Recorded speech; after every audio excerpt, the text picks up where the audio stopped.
Election commission से यह पूछा जाए कि ये बता भाई तू, ये कौन सी ये कोई खेती हो रही है जो आज बोओगे और आगे बढ़ जाएगी, रात दिन बढ़ती रहती है? क्या है ये? तेरी ईवीएम अगर सही है तो जितने वोट उसमें पड़े उतने ही वोट क्यों नहीं निकलती हैं? ये इलेक्शन कमीशन हमें जबरदस्ती समझाने की कोशिश कर रहा है, लेकिन ये है नहीं। तो आंकड़ा क्या है? गुलामी की पराकाष्ठा इस इलेक्शन कमिश्नर ने दिखाई है। देश की जनता माफ नहीं करेगी इसे। जो कुरैशी थे, जो पहले इलेक्शन कमिश्नर रहे, उन कुरैशी ने भी कहा था कि यह कैसे संभव है। मान लेते हैं कि बीजेपी उसके साथ में है तो बच जाएगा, लेकिन दुनिया के सामने नंगा तो हो जाएगा, उसे नंगा तो करो। इतना तो कर ही सकती हैं पार्टियां। विपक्ष की पार्टियां ये भी नहीं कर सकती। अगर तुम ये भी नहीं कर सकते तो मैं तो ये कह सकता हूं कि तुम भी मर गए, तुम्हारा रहने का क्या फायदा। देश के साथ में गद्दारी कर रहे हैं और देश के संविधान और लोकतंत्र को कुचलने पर लगे हैं बड़ी बेशर्मी के साथ। ईवीएम के माध्यम से धांधली किस कदर है इसका अंदाजा आप सब लोग देख ही रहे होंगे, पर फिर भी एक डाटा जो मुझे मिला है चारों तरफ से, मैं वो आपको बता रहा हूं। जो ईवीएम पर डाटा है, कितनी बड़ी धांधली है। जो धांधली है साथियों, महाराष्ट्र में जो चुनाव हुए हैं, मतलब एक मुझे बड़ी मजेदार ये बात आती है। आपने कभी चने खाए हैं? आप शाम को चने जो उसमें भिगो देते हो आप पानी में, और सुबह तक वो फूल जाते हैं, अंकुरित वाले वो अंकुरित की भी आऊंगा, फूल जाते हैं। अब आप उन्हें गीले चनों को एक टॉवल में या किसी कपड़े में थोड़ा रख दीजिए, तो अगले दिन या उससे अगले दिन, दूसरे या तीसरे दिन उसमें अंकुर निकल आते हैं। वोट भी ऐसी बढ़ रही, मतलब मशीन में वोट पड़ रही तो ऐसी बढ़ रही कि पहले दिन कितनी, दूसरे दिन कितनी, और तीसरे दिन कितनी, और जिस दिन वोट खुलने हैं उस दिन कितनी। अब मैं बताऊंगा, देखो आंकड़े कैसे मजेदार हैं, आपने सुने होंगे। 20 तारीख को जो महाराष्ट्र में वोट पड़ा, 5 बजे इलेक्शन कमीशन बताता है कि 58.22% वोट पड़ा। इसको हम जब वोट में कन्वर्ट करते हैं तो कितनी वोट हो गई? 5,64,88,024 वोट। इतने वोट 5 बजे तक पड़ गई। अब इसके बाद में 11:30 बजे इलेक्शन कमीशन का डाटा आता है। वो कहता है कि नहीं, अब जो वोट पड़ गई वो वोट पड़ गई 65.02%। यानी जो वोट पड़ी, अब वो वोट कितनी हुई? वो वोट हुई 6,30,85,732। इतने वोट। मैं बता रहा ना कि कैसे चने फूल जाते हैं फिर अंकुरित हो जाते हैं। और यह अंतर कितना आ गया इतनी देर में? यह अंतर आ गया 65,97,708 वोट का अंतर आ गया, इतनी बढ़ गई। और ये यही नहीं रुकी, मैंने बताया ना अंकुरित होने में और 2 दिन लगते हैं, तो ये 2 दिन बाद अंकुरित हुई। 20 तारीख को पड़ी, 20 की रात तक ये हो गया। और जो 22 तारीख की शाम को जो आंकड़ा दिया वो भी इलेक्शन कमीशन ने नहीं दिया। वहां का जो मुख्यमंत्री के अंडर में कोई प्रकाशन विभाग या कुछ है, उसने दिया आंकड़ा। वो कहता है वोट कितनी बढ़ गई? अब वोट हो गई आपकी 1.03% वोट और बढ़ गई, यानी कि 66.05% वोट हो गई। ठीक, इतने वोट और बढ़ गई। कितना और हो गया? मतलब ये हो गई टोटल जो वोट और बढ़ गई 9,99,359। और जब फाइनल आया तो 0.04% और बढ़ गई। जिस दिन गिनती हो रही है उस दिन कितना हो गया? जो टोटल जो वोट बढ़ी वो हो गई 7.83%, यानी लगभग 8% वोट बढ़ गई। टोटल वोट कितनी हुई है? 75,97,067। इतनी वोटें बढ़ गई इलेक्शन में। और इसके बाद आप देखेंगे जो झारखंड में हुआ है, झारखंड में कितनी बढ़ी, कैलकुलेट करके देखें कि झारखंड में क्या और यहां क्या है। झारखंड में पहले दिन जब 20 तारीख को पहले उसकी सेकंड फेज की जो वो थी, सेकंड फेज की उसमें पहले फेज की जो 13 तारीख को था उसमें जो वोटें पड़ी, वोटें थी 64.86%, 64.86%। टोटल वोट हुई 88,92,771। 11:30 बजे ये बढ़कर हो गई 66.48%, यानी 1.79% की वृद्धि हो गई। वोट हो गई 91,14,885। टोटल वोट कितनी बढ़ गई? 2,22,140। और सेकंड फेज की जो थी उसमें क्या हुआ? उसमें हुआ कि ये बता भाई तू, ये कौन सी ये कोई खेती हो रही है जो आज बोग और आगे बढ़ जाएगी, रात दिन बढ़ती रहती है? क्या है ये? तेरी ईवीएम अगर सही है तो जितने वोट उसमें पड़े उतनी ही वोट क्यों नहीं निकलती हैं? ये कैसे बढ़ जाती हैं वोट, और बढ़ती भी किस तरह से हैं? मजेदार उसका आंकड़ा जो कांग्रेस ने दिया, मैं समझता हूं इससे ज्यादा बढ़िया आंकड़े की कोई जरूरत नहीं है। इसी से पता लग जाएगी कि बेईमानी किस कदर है और बेईमान इलेक्शन कमीशन कितना बेशर्म होकर इस देश के संविधान और लोकतंत्र को खत्म करने में लगा हुआ है। गुलामी की पराकाष्ठा इस इलेक्शन कमिश्नर ने दिखाई है। देश की जनता माफ नहीं करेगी इसे। कांग्रेस ने क्या वो दिया आंकड़ा, बड़े मजेदार। कांग्रेस ने, क्योंकि नांदेड़ लोकसभा का चुनाव भी साथ में हुआ, नांदेड़ में पहले भी कांग्रेस जीती थी और इस बार भी कांग्रेस नांदेड़ में लोकसभा जीती है।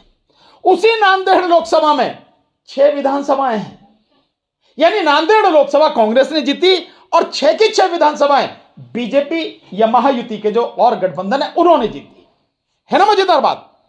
कितना मजेदार आज का वोटर हो गया, देश का वोटर कितना समझदार हो गया कि एक समय जिस समय जा रहा है वोट दबाने, लोकसभा में तो कांग्रेस को दबा रहा है और उसमें जो विधानसभा में वो महायुति के लोगों को दे रहा है।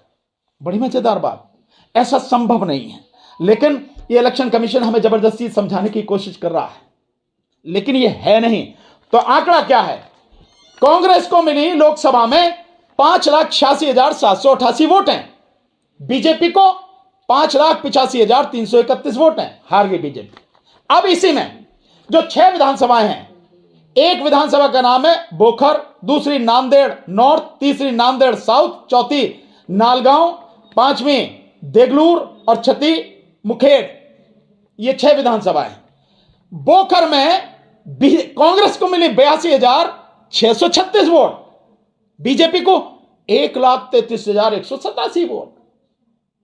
ये उसकी है विधानसभा की, और उसी समय लोकसभा की भी वोटें पड़ रही हैं। और नांदेड़ नॉर्थ में कांग्रेस को मिली 79,000 यानी 79,682 और बीजेपी को 83,184। नांदेड़ साउथ में कांग्रेस को 58,313, बीजेपी को 60,445।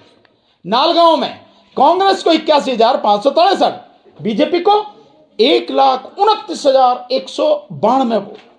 मतलब आप मान के चलिए कि तकरीबन 48,000 वोट ज्यादा मिली।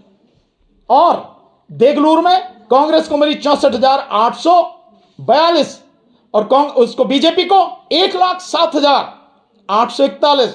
मतलब यह हो गया कि तकरीबन 43,000 वोटें ज्यादा मिली। और मुखेड़ में मिली कांग्रेस को 60,429 और बीजेपी को मिली 98,213, मतलब 38,000 वोटें ज्यादा मिली। यह है सारा।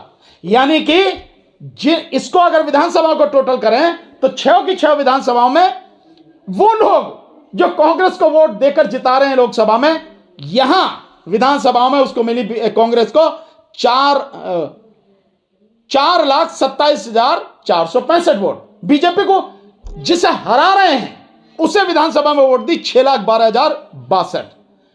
ये स्थिति है। तो ये जो धांधली, ये जो बेईमानी ईवीएम के माध्यम से हो रही है और जगह जगह से जो आंकड़े अब निकल के आ रहे हैं, लोग लगातार बोल रहे हैं, आईएएस ऑफिसर्स बोल रहे हैं, बड़े बड़े पत्रकार बोल रहे हैं। जो कुरैशी थे, जो पहले इलेक्शन कमिश्नर रहे, उन कुरैशी ने भी कहा था कि यह कैसे संभव है। मतलब एक इलेक्शन कमीशन जो फॉर्मर इलेक्शन कमीशन रहा है वो खुद कह रहा है कि यह कैसे संभव है, यह संभव ही नहीं है।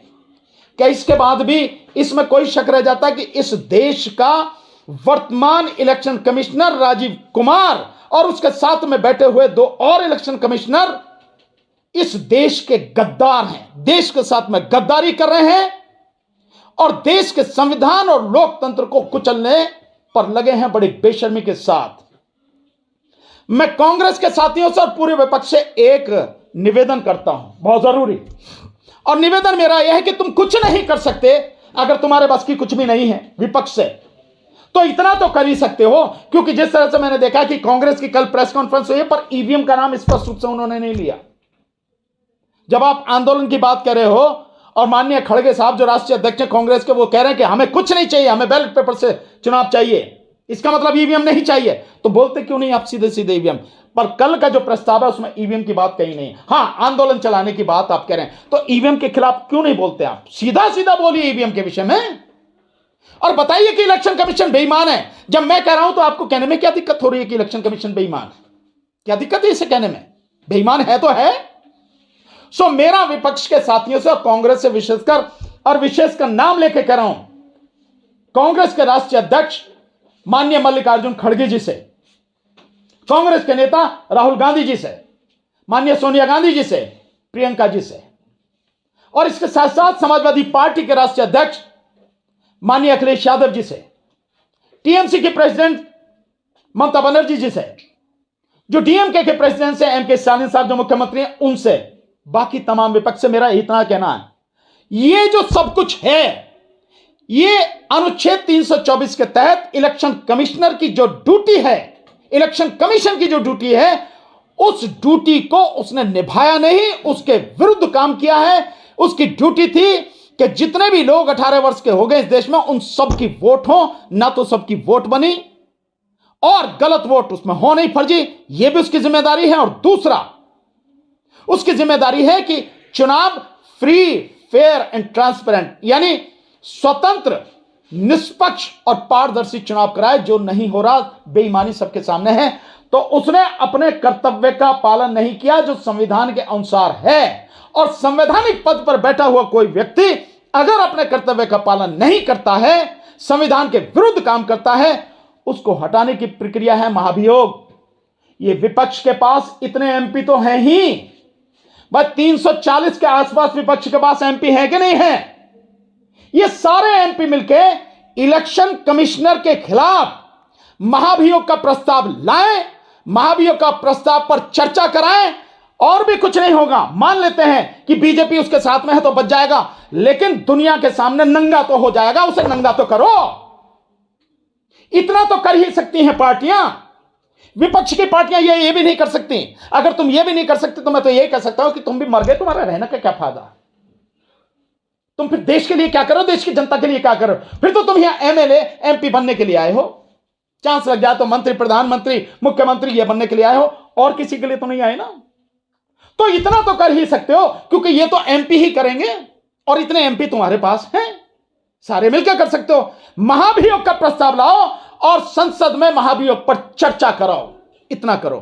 और दूसरा एक चीज और कहना चाहता हूं, मैं खड़गे साहब की बात को बड़ा करते हुए कहना चाहता हूं। खड़गे साहब कह रहे हैं कि राहुल गांधी जैसा न्याय यात्रा निकाली वैसी ही यात्रा वो ईवीएम को लेकर निकालेंगे, बैलेट पेपर से चुनाव हो। खड़गे साहब, मैं भानु प्रताप सिंह, मेरी पूरी टीम जिस दिन राहुल गांधी ये यात्रा लेकर निकलेंगे उसमें पहले कदम से लेकर आखिरी कदम तक कदम से कदम मिला के साथ चलूंगा। और मैं विश्वास दिलाता हूं देश की वो जनता जो मुझे सुनती है, जो मुझे मानती है, जो ईवीएम के खिलाफ है, इतनी बड़ी संख्या में आपके साथ निकलेगी, आपकी कल्पना में नहीं है। आपकी न्याय यात्रा से कई गुना ज्यादा जनता इस ईवीएम की लड़ाई में आपके साथ निकलेगी। हम आपका साथ देंगे, कोई दे ना दे, कोई पार्टी दे ना दे, हम आपका साथ देंगे। देखते हैं कौन रोकता हमें। और अब इसके साथ सभी साथियों से एक मेरा कहना, जो भी लोग मुझे देख रहे हैं आपके माध्यम से, मीडिया के माध्यम से, 10 दिसंबर को दिल्ली में ताल कटोरा स्टेडियम में हम जनता के जो मुद्दे हैं उनके साथ साथ ईवीएम के मुद्दे को लेकर एक बड़ी सभा कर रहे हैं।